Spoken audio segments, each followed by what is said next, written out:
Petit message rapide, ami Bélier, Bélier en signe solaire, en signe lunaire, Bélier à l'ascendant. Un petit message rapide pour cette pleine lune du 24 avril. Alors que le soleil est en train de suivre sa course et de quitter ton signe. On va regarder ce qu'il en est sur cette pleine lune du 24 avril. Et puis je vais regarder aussi la quinzaine qui suit. Alors c'est un petit message rapide, un oracle de tarot vite fait. Et puis on complétera ça dans quelques temps par le taroscope de mai. Pour mon ami Bélier. Hop. Énergie générale, de quoi on te parle? Cœur compatissant. Hop. Une question d'aller s'ouvrir.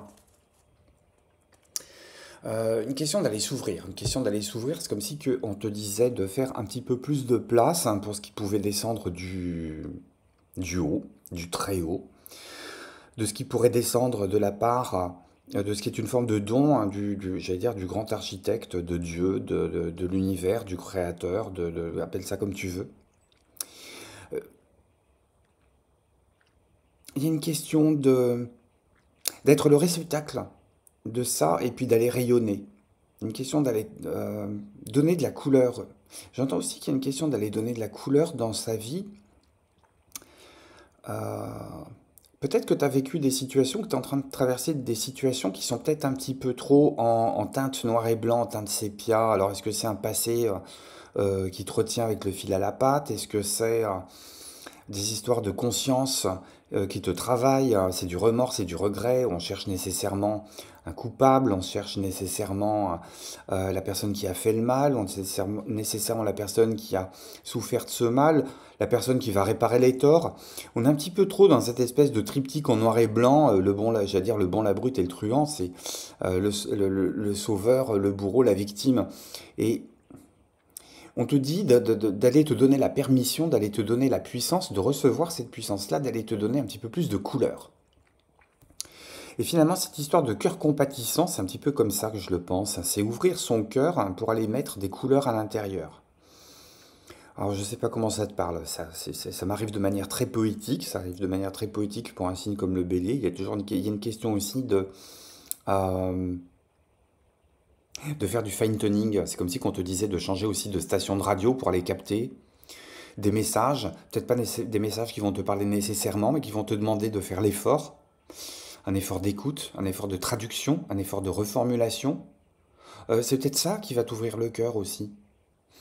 C'est se dire, alors tu le sens bien, peut-être qu'il y a des choses qui viennent taper à ta porte, des gens qui viennent taper à ta porte. J'entends des tocs, il y a plein de toc-toc, il y a plein de bruit, il y a plein de bruit, t'as l'impression que c'est des bruits parasites, mais non, en fait, c'est des prises de contact. Il y a des gens qui sont en train de prendre contact avec toi, on frappe sans arrêt à ta porte, et on te demande pas d'entrouvrir, mais d'ouvrir et d'accueillir pour le moment. C'est ouvre-accueil. C'est d'être moins sur la défensive, plus dans l'ouverture, plus dans le partage aussi. Le partage, c'est peut-être que la personne à qui tu es en train d'ouvrir la porte, elle a besoin d'avoir des crayons noirs, elle a besoin d'avoir de la gouache blanche, elle a besoin peut-être d'amener des choses moins pastel dans son existence, des décisions plus tranchées. Elle a peut-être besoin aussi, elle, de trancher, de voir le bon, le moins bon, de voir le positif, le négatif, de voir le haut, le bas, la gauche, la droite. Elle a peut-être besoin de mettre des repères. Et ces repères-là, c'est toi qui peux lui fournir, entre guillemets, avec tes anciennes couleurs monochromes, là, ton noir, ton blanc, tes gris, tes 50 nuances de gris, je sais pas. C'est marrant, ça me parle pour moi. Il y a peut-être une histoire relationnelle.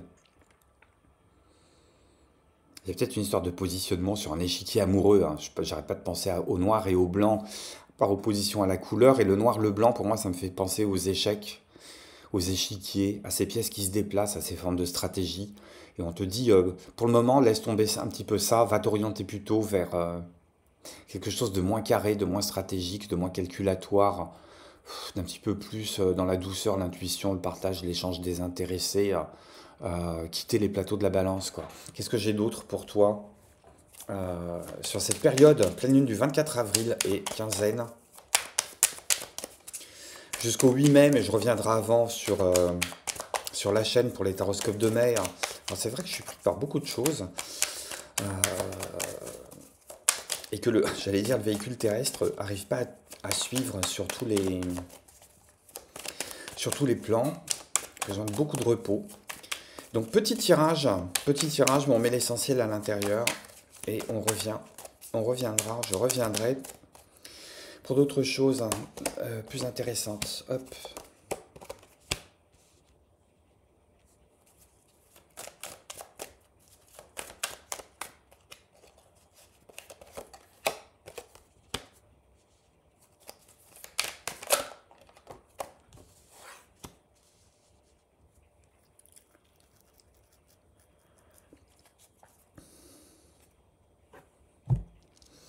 J'entends qu'à partir du moment où tu vas dépasser certaines peurs, hein, qui sont des peurs intérieures, qui sont des peurs parce que tu as l'impression que t'es pas assez mûr hein, pour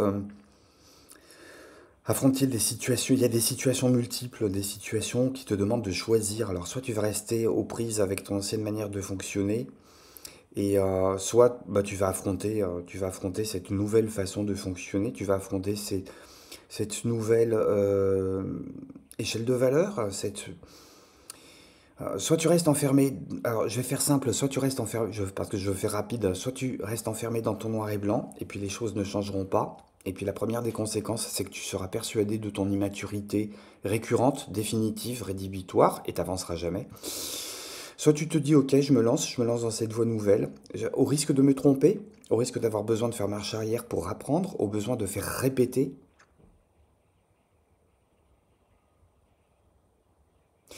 Et j'entends, remplace tes cauchemars par des rêves. Première chose. Deuxième chose, il y a une question de, à partir du moment où tu auras réussi à affronter. Ah mais ouais, t'as peur de ta peur, toi. T'as pas peur d'une situation. T'as peur de la peur que t'es en train de développer par rapport à une situation. Alors ça peut être rencontrer quelqu'un du passé avec qui il s'est passé des choses. T'as peut-être peur de ressombrer, de repartir soit dans ses bras pour coucher, soit dans la colère hein, pour le gifler, soit dans les excès hein, pour vous dissoudre ensemble. Il y a une question de le terrain est glissant.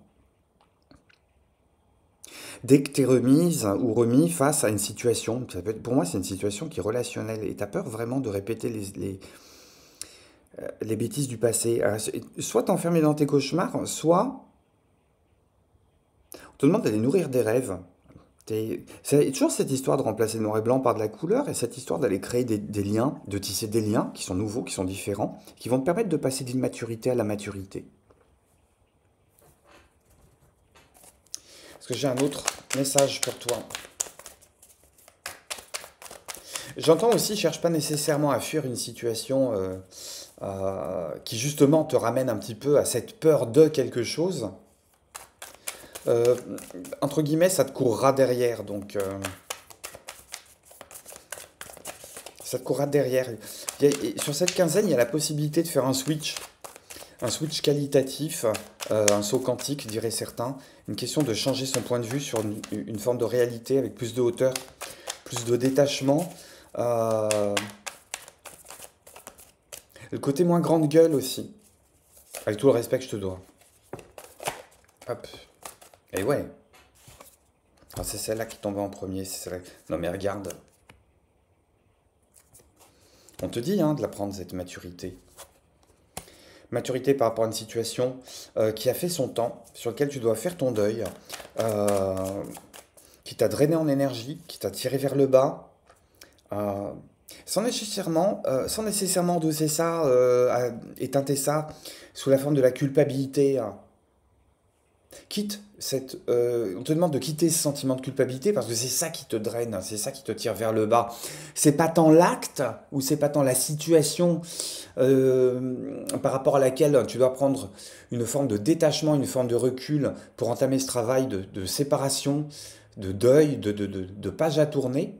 C'est pas tant la situation qui te draine en énergie que le jugement que tu portes sur cette situation ou sur ton comportement dans cette situation. Et on te dit, prends de la hauteur, mets le doigt dessus. Mets le doigt dessus. C'est comme si tu te faisais une saignée toi-même, alors que finalement la situation ne te fait pas couler une seule goutte de sang. Ah, ouais, les signes sont pas loin, t'es pas loin du signe des poissons. Il y a toujours cette idée de laisser du temps au temps, de se faire confiance. De faire confiance au temps, de laisser euh, une part de laisser une part au destin, de ne pas être dans l'angoisse de la non-réalisation ou du non-aboutissement de quelque chose. D'être beaucoup plus patient que sur cette période des 15 jours là qui arrive. Ouais. Quitte à appuyer sur le bouton pause. Tu as besoin de te concentrer à autre chose. Tu as besoin de te concentrer sur autre chose.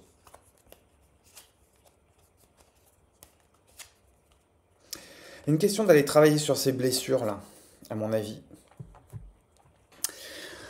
Une question d'aller travailler sur ces blessures, à voir comment tout ça, ça te parle et que ça fait écho avec ta situation. Tu prends évidemment sur tous ces messages ce qui te fait bouger, ce qui te fait tilter, le reste, hein, évidemment, c'est à mettre de côté.